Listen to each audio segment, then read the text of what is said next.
Hello, this is Doug Hull, and I'm looking over a hand that was posted to the forums by Doug B., a red chipper. This is one of his first posts, and he is asking if he did the right thing with 8-8 in this hand. Basically, he's in the big blind, and he is playing a short stack, and he defends an open from mid position. When he does this, he ends up with a flop of Jack, Jack, 7 rainbow, and he checks to the razor. Then the villain bets 3 into about 6 big blinds, and at this point, I believe that the hero goes off the rails. He does a check raise to 7, and I think this is one of his first missteps in this hand. If we look at this, there was 6 big blinds in the pot. Then the villain put in 3. He calls 3, so there's 12. Then he puts 4 on top. So now there's 16 in the pot, and villain only has to call 4. This bet is too small to be meaningful, and all it's really going to do is make the pot bigger without changing the villain's range at all. I believe he should be calling this 100% of the time, and in fact is often just going to jam on him, and then we have to fold what was a reasonable hand. Something that, if it went to showdown in a small pot, is going to win a certain amount of the time. And so I am not a fan of the check raise. If we look at the solvers, which we will do later, we're going to see that this line was reasonable if the check raise was bigger.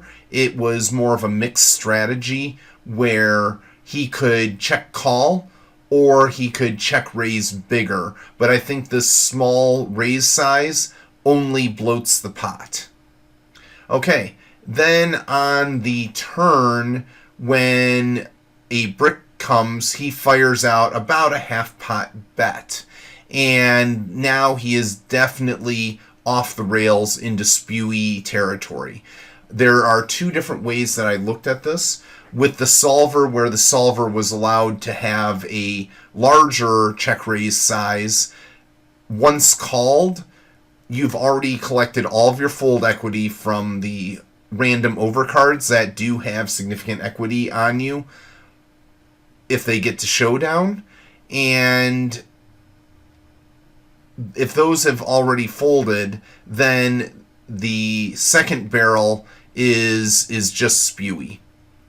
And that is exactly what's going on here. So he's actually gotten the worst of both worlds, where he has made a meaningless check raise and then barrels into it.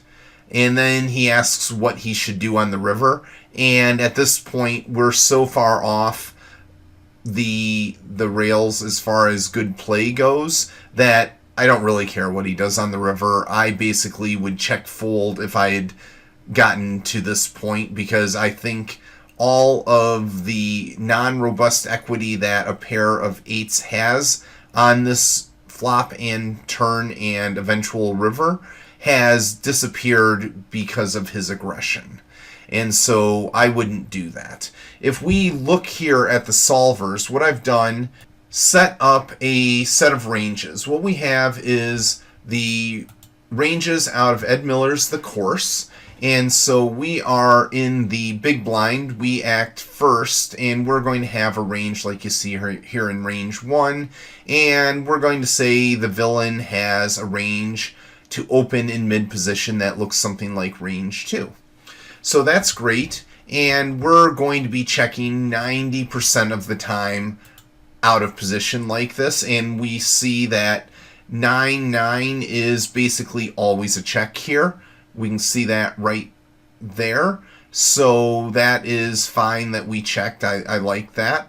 And then when the villain bets, we ask ourselves, what should we be check raising if we're only going to 7? And what we end up seeing here is there is going to be some check raising here, but it is basically all centered around two things: having a jack, having a boat, having quads, and having one of the gut shots between the jack and the 7. So we see 9-8 is in there and 10-9 is in there. And if we had 10-8, we would probably include that also. So notice that our check raises either have strong made hands or they have robust equity. Robust equity is that kind of equity that holds up against a stronger villain range, and having the possibility, however rare, of hitting that straight with the gut shot is where we want our bluff raises to be. Notice that we are not seeing a bluff raise at this sizing for pocket 9s, for pocket 8s. Down near the bottom, because we needed some bluff raises to balance the value hands that we have here that aren't just the gut shots, we needed more of them. You can see that there are protection check raises with the smaller pocket pairs, 6s, 5s, 4s, 3s, and deuces.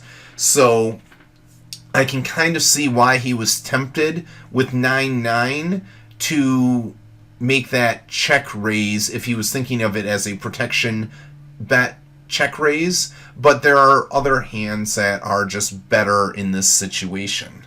Alright, if you like this kind of thing, you can look to Core for all of your needs in learning how to play better poker. So for instance, if you were a Core member, you could come to the lesson on post-flop play, the advanced section, and you'll see over here we have a curriculum on the right, and you see that we have a 20-minute course on just check raising of flops. And so go study that and you won't run into the kinds of problems that you're seeing in this hand history. Thank you very much for posting that. It takes a lot of guts to put a hand out here, and that is exactly how you learn.